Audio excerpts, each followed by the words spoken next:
don't hire an agency because an agency only solves part of the problem. Secondly, don't hire an Amazon manager.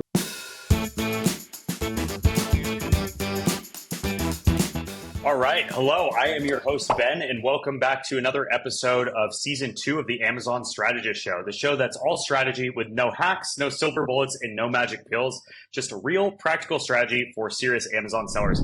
All right. I just finished an amazing episode with Stef van Boekel from O1.eu. We talked about all things expanding to Amazon Europe and UK, I guess, but the European markets, all the craziness that goes into that process, which is quite complex. So you're definitely going to want to listen to this episode because not only do we talk about kind of the complexities of getting into the European markets, we also talk about the opportunity, which, to be honest, is way bigger than I remember it being. And we also get into some fun stuff talking about B2B and the opportunity for Amazon sellers doing B2B and much, much more. So I hope you guys enjoy this episode. Watch, listen till the end. There's a lot of fun stuff all the way throughout.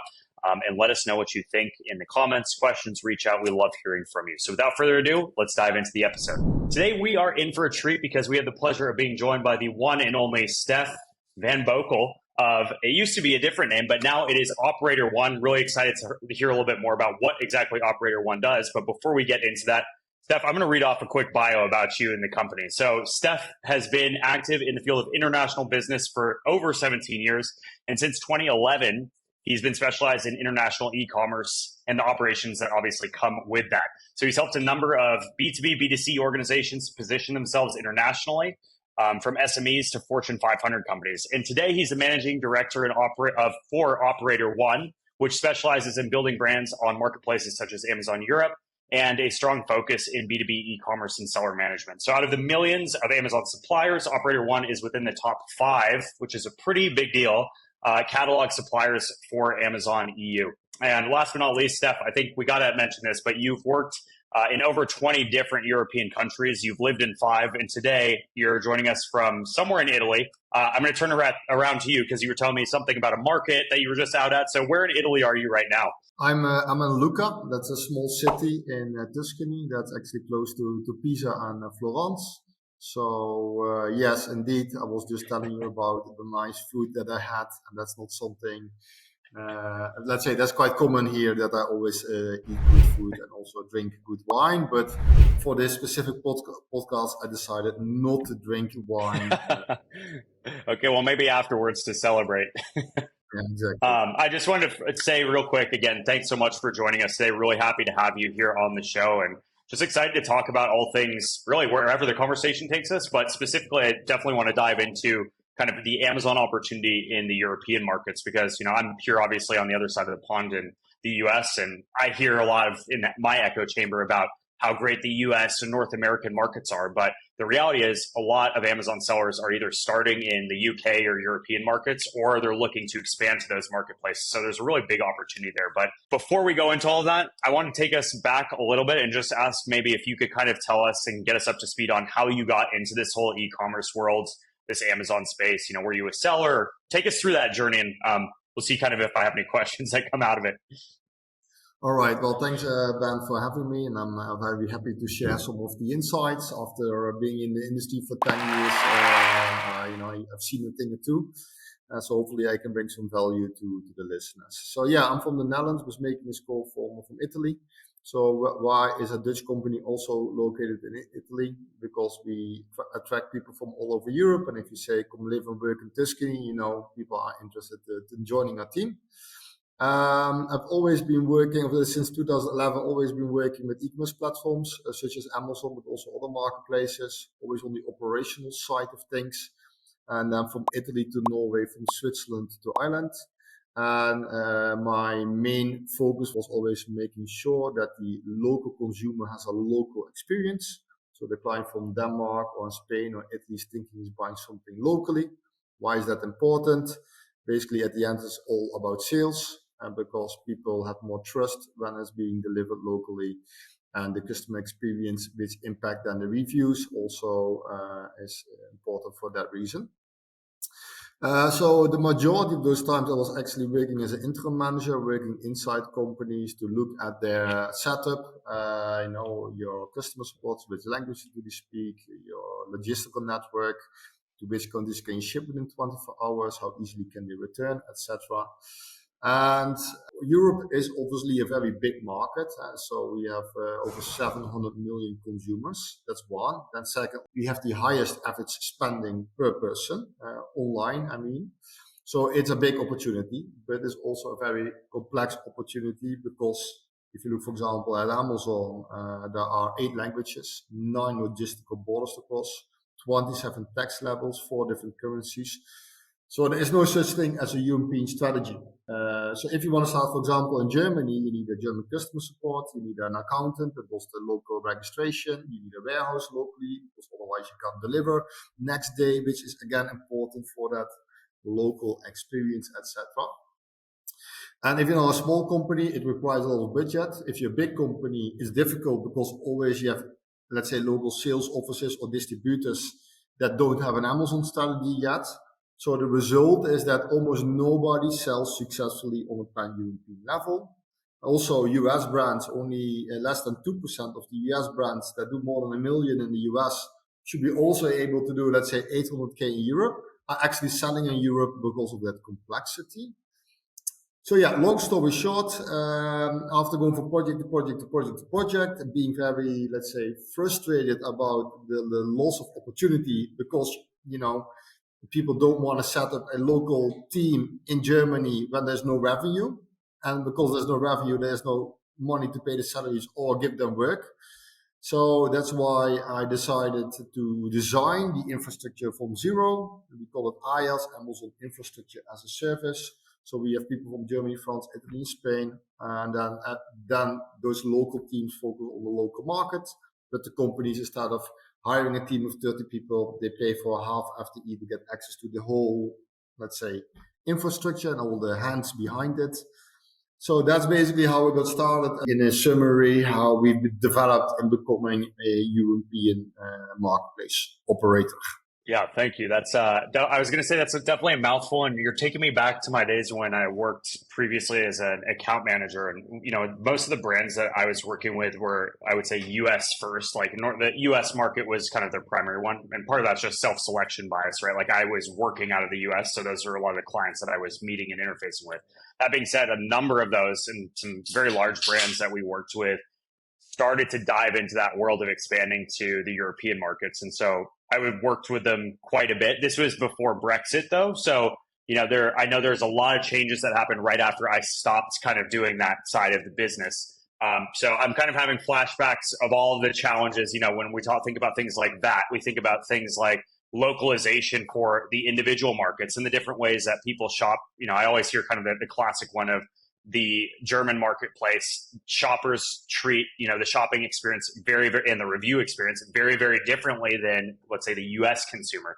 Those are things that without having the expertise of someone like you and your team are really hard to know ahead of time, right? So I guess kind of the first question that I have on my mind really is, how big is the opportunity that's present really in the various markets over there versus, let's say, the US marketplace or the North American marketplaces? Because I think that's one thing that I've always just wondered, and I hear stats here and there about how the UK and Germany are kind of the next 2 largest markets, but just curious if you have a take on how big is this opportunity? Well, it depends from which perspective. So let me give you a few different perspectives. So Amazon.com is a larger market when it comes to, let's say, the average visitors per month. But Amazon Europe is growing 40% faster than the US market. So right now it is the largest Amazon market, but Amazon Europe is speeding up. Then secondly, what you see is that, for example, the last 2 years, Amazon launched 4 European countries: Poland, Sweden, Netherlands, and Belgium, reaching up to over 100 million consumers. That's 1/3 of the US only for those 4 new countries. So that you need to look at it from a first mover's advantage, that you're now able to go into Amazon like when Amazon was launched 27 years ago. So from a market opportunity perspective, that's obviously in a very interesting position to be in, especially when you're already experienced with selling on Amazon. Because I can tell you, from the moment it goes live in Sweden or Belgium, nobody is experienced. from those countries. There are also no agencies in those countries, or maybe one that has some experience.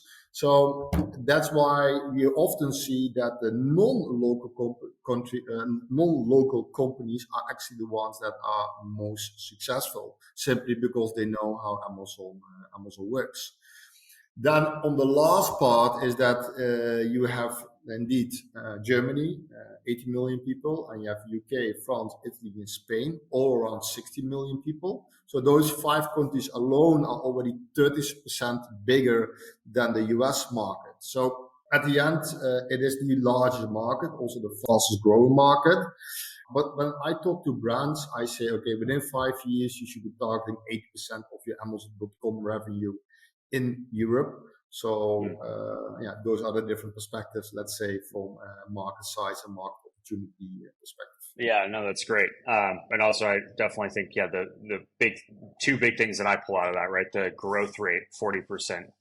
Did you say year over year? What was the 40% stat? No, that's pretty 40% incredible. faster than Amazon.com is growing when it comes to revenue users. But I think what the most interesting part is, and I will go back to that later, is okay, everybody goes to Amazon.com. Yeah. And I mean everybody. So for me, if you look from all Chinese sellers, or let's say non-American companies, also go to Amazon.com, resulting there are 2.5 million companies selling daily on Amazon.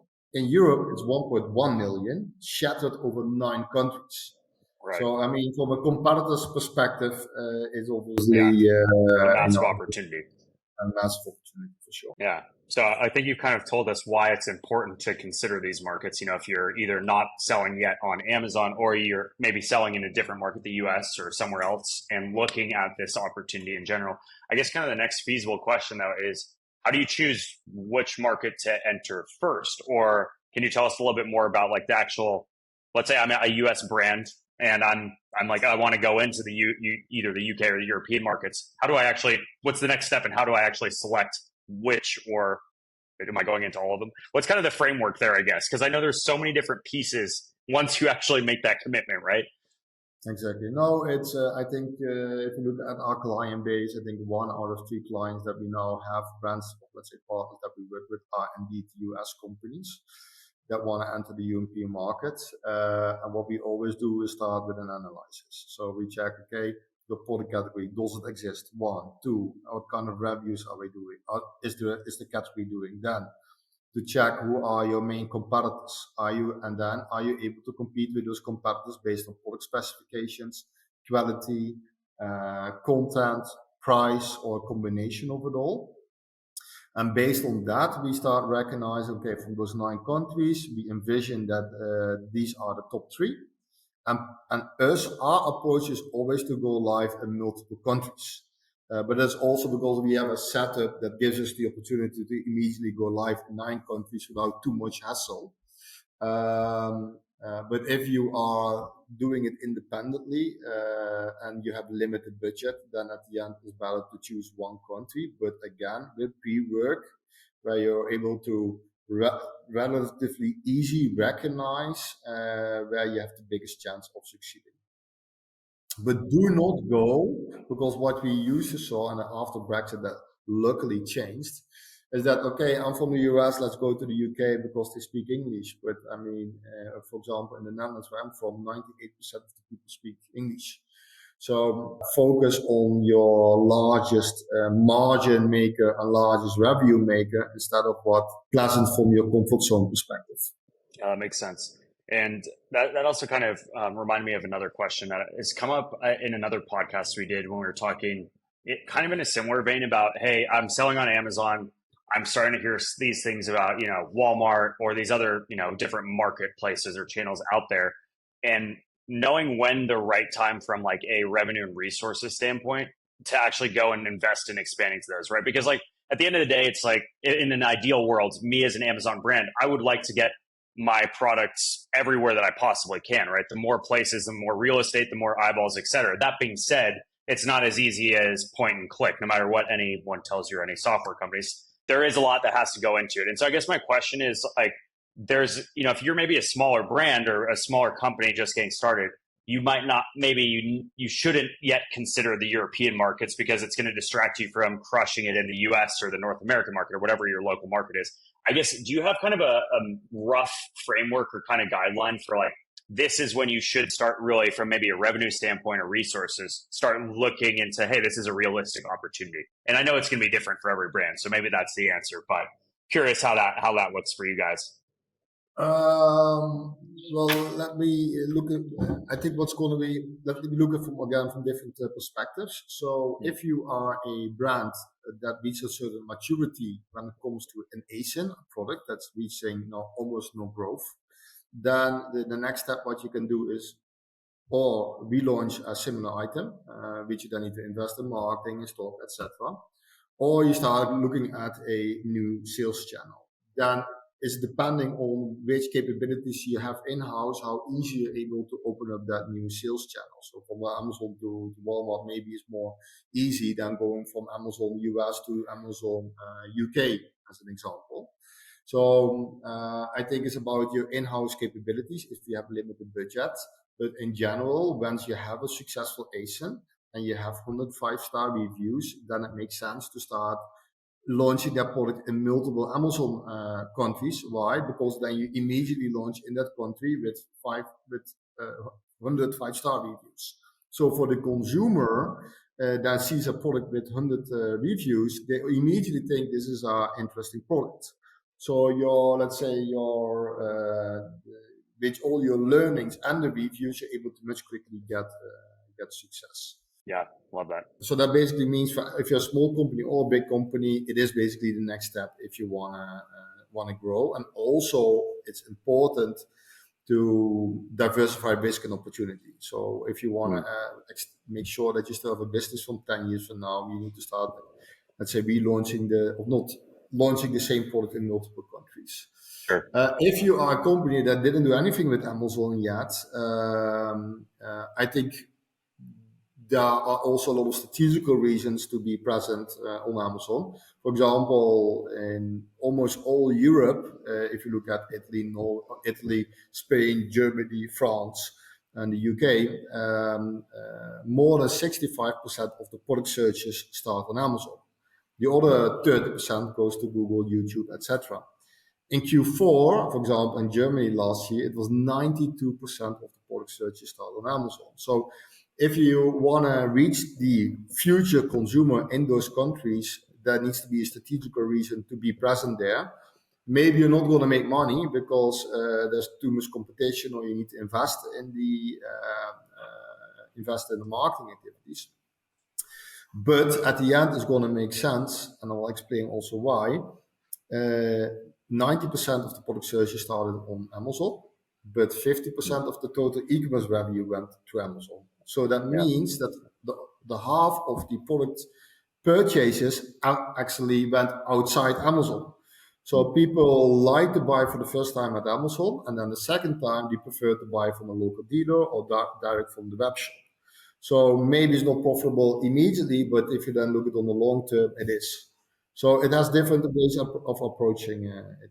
Yeah, for sure. So the brand halo effect is huge, and just, similar to, I feel like, what people used to quote a lot in the US. Just Amazon has actually been really great for discoverability in terms of, people to connect and find a new brand, but they might then come back to your direct to consumer or retail and buy that second or third, fourth purchase, which is a big deal and definitely a big consideration. So that's good to know. As a remark to that, so for example, if you look at the Netherlands where I'm from, Amazon is not the largest marketplace. It's bol.com. Mm-hmm. Bol.com has been existing there for 20 years, Amazon just 2 years, but they're now already the fourth largest player. But what is really interesting to see, if you look at the buyer persona, the buyer persona from Amazon in the Netherlands are people below 30. So what they are actually doing is focusing on the young buyers that eventually grow up, and on this way they are slowly getting more and more control of the market. So that also shows quite an interesting strategy how Amazon is entering new countries. Yeah, they're in it for the long run. Love it. Okay, so you got me hyped up now on expanding internationally. I know we've talked a lot about the opportunity. If we can shift gears a little bit and talk kind of about some of the nuts and bolts. I'm curious to kind of ask, and I know this is kind of digging into your guys' specialty, but can you just kind of talk a little bit about, how you actually go and develop your brand in the European markets, whether it's an existing brand you already have, again, maybe you're coming in from a different place, or you are new to maybe e-commerce, you've had maybe a existing retail brand. How do you develop it for kind of the European Amazon world? And then the operational piece to that's obviously a whole nother side of it, but both of those topics I want to dive into. Yeah, but this is an important part. In Amazon in the US is a marketing game. The best in content and the best in, for example, PPC are the ones that are really thriving. Well, in Europe, it's an operating game. So because you need to give that again that local experience, and what basically nobody knows is that 98% of the Amazon sellers only sell in one or in two or in three countries. Nobody is going actually on a pan-European level because of that local setup. So to understand the local setup, if you want to start selling in Europe, for example, it first starts with product compliance. You need to make sure that your product is compliant by law with the local regulation. For that, you need to have an agency or let's say a company that helps you with that registration. Once that you have that, then you need to have a local entity. So because you need a local entity to be able to import, because there needs to be a natural person that acts as importer of record. And then secondly, you need a VAT number because you cannot store a product in a country without having local taxes. So it starts with a fiscal and legal entity setup, and then it starts with a warehouse, obviously, that also has a logistical network with also return network. You need the customer support in the local language. And then once you have that operational setup, that's basically the hands behind the day-to-day activities, then it becomes all the thing that is really important also in the US is the performance marketing activities. Sure. Making sure your product is visible, making sure you're testing. Product picture 1 goes to location 3. What does that do with the traffic? What does that do with the conversion? So in the beginning, you need to look at it from a very practical point of view. But once you have that operational setup, then it becomes much more easy because if you have one product or 50 products, they all need to go to the same, let's say they have the same route to market. Then it becomes really on, using your budget towards a targeted market. So you are, again, focused a little bit on short-term results. Yeah, I like that distinction a lot. I hadn't heard or thought about that, but the U.S. is definitely at this point, will be just because of the maturity and everything of the marketplace. I definitely echo that in saying that it's a marketing game in the U.S., but a logistics game for the European markets. And honestly, listening to you, I've gone through the process of helping brands expand, but even just listening to you list off all those things, I'm like sweating just thinking about it. So if for anyone who's watching this, you might be feeling the same way. I'm curious, like, do you talk to a lot of brands who have tried to go through this process just on their own without, let's say leveraging an agency or something else? Because that's a question, I'm a little biased because I've worked in an agency before, and even here at my role at Seller Candy, right? Like I'm a big proponent of paying for that the expert knowledge, right? But I guess that being said, like, do you have any examples or have you seen brands that are doing this successfully on their own? Or is it one of those situations where you really would be struggling without, I guess, paying for a team like you guys to pretty much be on hand? Like, yeah, I'm curious kind of your take on that. So, or you work with 5 different service providers, a warehouse, accountancy, customer support, etc. Sure. Or you want to set it in-house. So, but you need to have something because also Amazon forbids it to do customer support in English in Germany. As the other way around, right? So if you would have a customer support from Germany active on Amazon.com, I think the consumers would not be so happy. So you have to. It's like, it's not say maybe we're going to do it, or you do it professionally, or you don't. Because if you don't do it professionally, it's going to be visible again on the reviews. But again, to go a little bit to the opportunity, and then I'll further answer your question. I told you 98% of the companies don't sell on a pan-European level. So there are a lot of local heroes. But the ones that are actually investing on the European market, they are at the end generating a lot more resources and reviews, for example, to be able to conquer quite relatively easy those local heroes.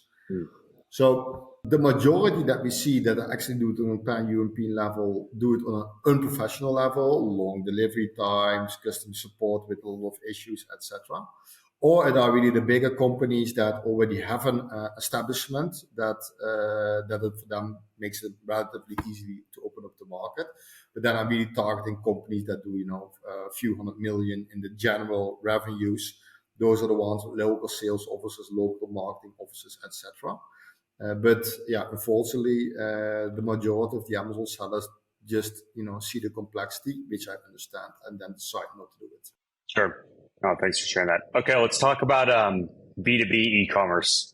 So my only experience with the B2B side is, doing bulk pricing discounts on Amazon.com or, some of these other options that we have to appeal towards the business buyers. But in terms of the European markets, are the opportunities similar, or what's that actually look like for the Amazon seller in terms of the B2B side of the equation? Well, some people talk about Amazon business as a sort of a niche market, but what nobody is, I think too little people are recognizing, this is the largest online revenue shift, larger than the consumer. Yeah, so this is like the biggest opportunity for any e-commerce entrepreneur.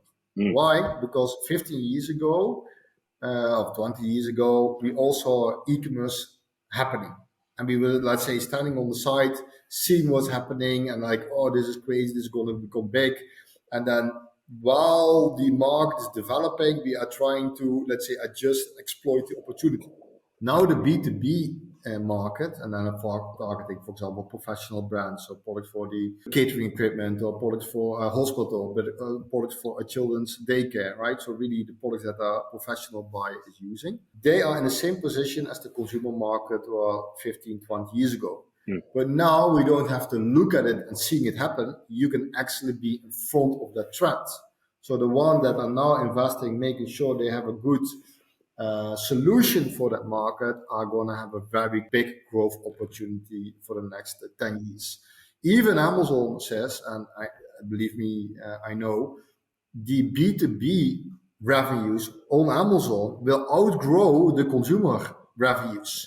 So now Amazon is massive, doing over $1 billion revenue per day. But Amazon Business was launched about 5 years ago, and they're now already growing towards 50 billion or something like that. Yeah. So it is for any listeners here, what product category is the next opportunity? It's not a product category; it's any product category within the B2B segment. And how do what actually does the seller have at their disposal to take advantage of that? I know, so again, going back to the ones I know of, right, or you can do the tiered pricing discounts, but that could also be, are you going to actually advise a brand to create a unique, let's say, larger bundle size? Like maybe you've been doing an individual 1-2 unit, but maybe you're going to say, hey, we need to go create a larger bundle size. And I know Amazon's now, at least in the US, I believe they have a bulk package, a way to do bulk packaging internally, but what are actually the opportunities, or is it uploading certificates to say I am? You need to think differently. You need to think about there are 25,000 companies clicking every day. I want to start selling on Amazon. So there are millions of products continuously being added, because also there's a lot of behavior there. But so, do you think it's possible to have 10 products on product page 1 in the consumer market? No, it's almost impossible unless you're like a very large brand. But the B2B segment is completely open. So you have now the opportunity to have a first movers advantage to have products already there on Amazon while Amazon is growing, because the traditional B2B brands are not selling on Amazon. They just don't. And believe me, I talk to a lot of B2B brands continuously that do, I would say, over $1 billion revenue, and say, what's your e-commerce strategy? And they say, well, we're busy with hiring an e-commerce director. Well, if you go to a consumer brand, they have obviously complete department set up.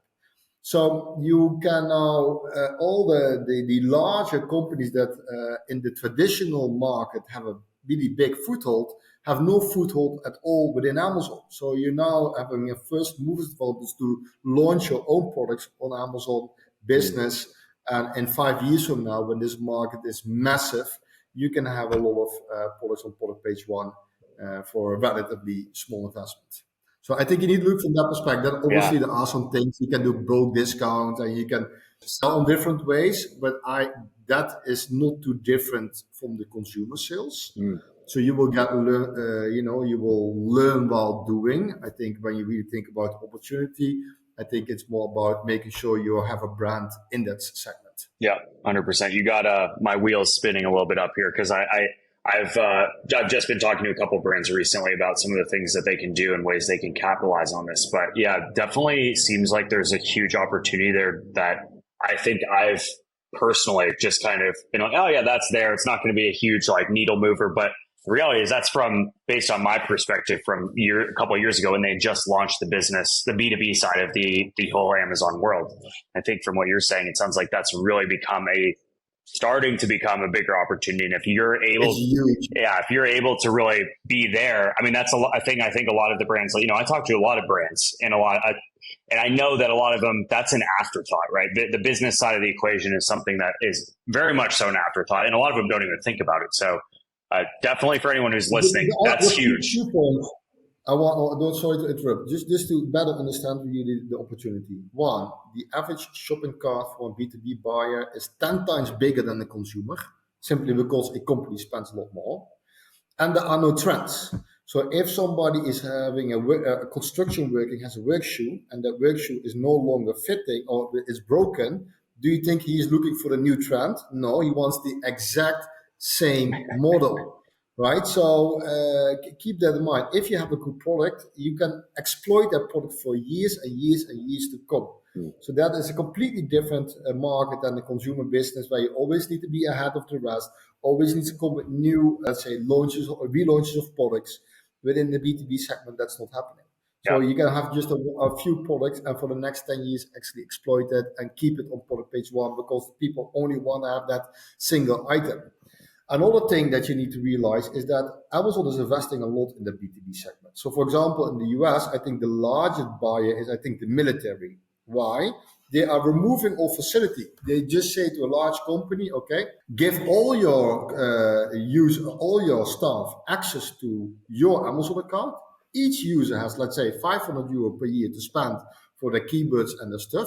So you remove whole facility departments, and all the staff members are buying direct from Amazon. So they are targeting very large companies, but the other market targeting are all the small companies, let's say less than 10 people. Because if you maybe buy 10 working shoes per year, you're not going to go to a brand to go negotiation, because what's there to negotiate? You buy 10 pieces per year. Yeah.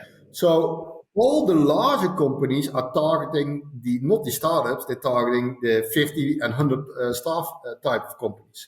So that all those small companies together actually make a huge market. And that's, again, the benefit of the online. If you do it correctly, all those small buyers become actually a very large market. Love it. Thanks for breaking that down. Stef, I'm going to ask you next. We were joking about this beforehand, especially you being in Italy. I know this is kind of a heresy for me to even ask you this, but does pineapple belong on pizza? In Italy, absolutely not. Forbidden. Okay, would you ever eat pineapple on a pizza? Or do I need to bleep this section out so that your Italian friends don't hear you admitting that you might have Hawaiian pizza? A few times per year.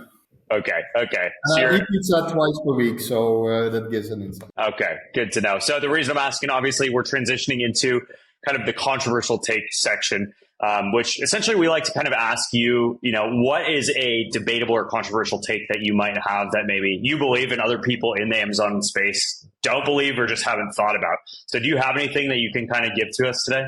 Yeah, I think two things, specifically on the European market, not the US market. Don't hire an agency.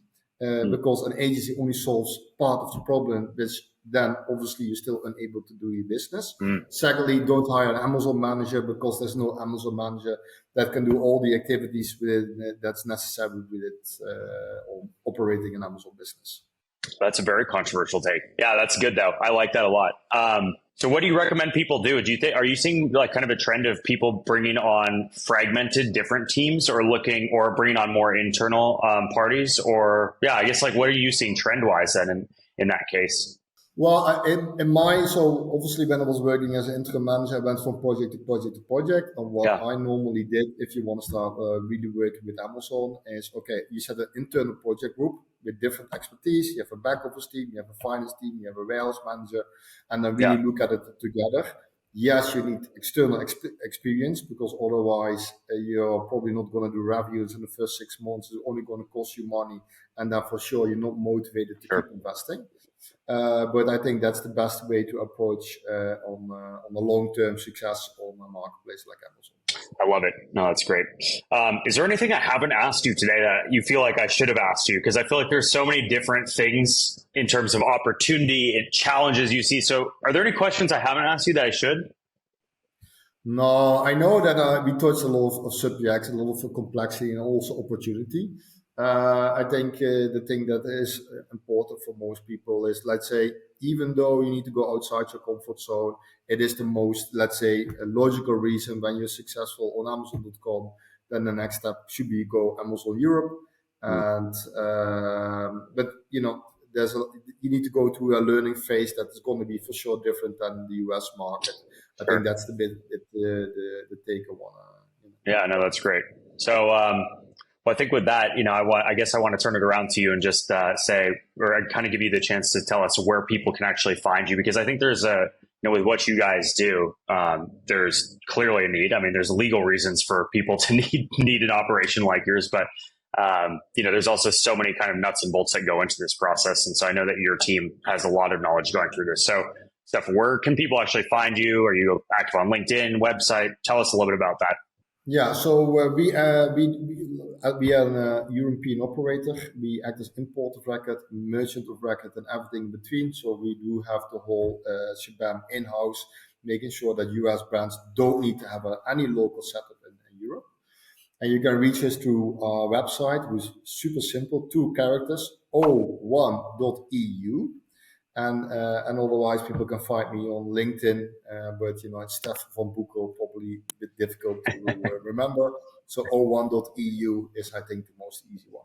Love it. Stef, thanks so much for that. And for anyone who is watching, listening, of course, we'll put links to everything down below in show notes, or if you're on YouTube, in the description. So make sure you check those out. And any comments you leave anywhere, we'll try to either answer them or get them over to Stef to answer too. But definitely go check out and then the number 1.eu. That's Stef's website.